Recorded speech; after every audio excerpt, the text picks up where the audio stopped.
नक्कीच बऱ्याच वर्षाच्या प्रतीक्षेनंतर आज देवभूमी पंढरीमध्ये MIDCची स्थापना होते आहे। अतिशय आनंदाचं वातावरण या ठिकाणी पंढरपूर तालुक्यामध्ये आहे आणि आज मला नक्की खात्री आहे की या MIDCमध्ये इथले असणारे व्यापारी असतील, इथनं असणारे उद्योग असतील, हे उद्योग या ठिकाणी याच ठिकाणी राहतील। शिवाय हजारो विद्यार्थी दरवर्षी पंढरीतून या ठिकाणी कामाच्या रूपानं, उद्योगाच्या रूपानं या शहराकडे, पुणे मुंबईसारख्या शहराकडे वळली जातात आणि कुटुंबापासून ते दूर राहून त्या ठिकाणी आपल्या मातीची नाळ कुठंतरी तुटली जाती काय की अशा प्रतीची भावना त्या कुटुंबात निर्माण होती। त्याकरिता इथला युवक त्या ठिकाणी इथंच उद्योग उभा करत, इथंच नोकरी करल याकरिता ही MIDC मंजूर झाली। बऱ्याच वर्षाच्या प्रतीक्षेनंतर ही योजना या ठिकाणी अवलंबण्यात आली। या आत्तापर्यंत आपला पंढरपूर तालुका हा फक्त शेतीवरतीच अवलंबून होता आणि ऊसाच्या पिकावरती आणि फळबागावरती।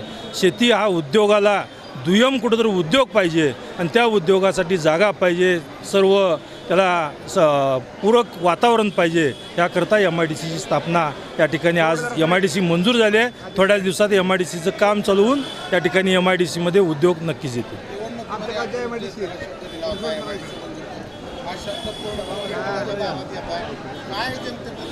गेली 10-12 वर्ष मी राजकारणात सक्रियता आहे।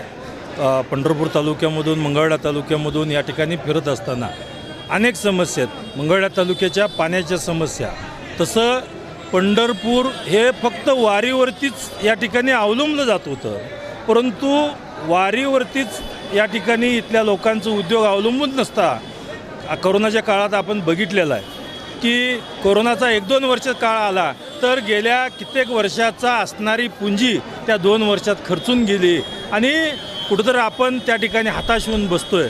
परंतु अशा अवस्थेत सुद्धा जर या जोडीला शेतीच्या आणि या वारीतील सर्व या ठिकाणी मेवा मिठाई असतील या उद्योगाला जर पूरक उद्योग झाले तर नक्कीच आपल्या पंढरपुरामध्ये सर्व घराघरामध्ये एक चांगल्या पद्धतीचे या ठिकाणी लक्ष्मी आणल्याशिवाय राहणार नाही, एवढंच या निमित्ताने मी आज सांगू इच्छितो।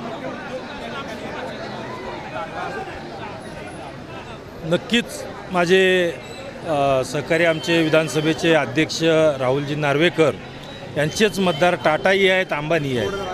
ही MIDC पंढरपूरची मंजूर झाल्या त्या ठिकाणी आम्ही दोघंजण मिळून उद्योगपती माननीय टाटाजी आणि अंबानी यांच्या कुटुंबात भेट घेऊन या ठिकाणी यांचा मोठा एखादा जर उद्योग आपल्या पंढरी नगरीमध्ये आला तर एक उद्योग जर आला तर माझ्या मते इथल्या 10,000 युवकांना या ठिकाणी हाताला काम लागल आणि इथले युवक जे हजारो युवक या ठिकाणी पंढरीतून एवढ्या आज इंजिनिअरिंग कॉलेज या आणि ITI मधून जे बाहेर पडतात त्या युवकांना हाताला काम लागेल आणि हे युवक या पंढरीतील युवक उद्योजक होतील याची मला खात्री आहे।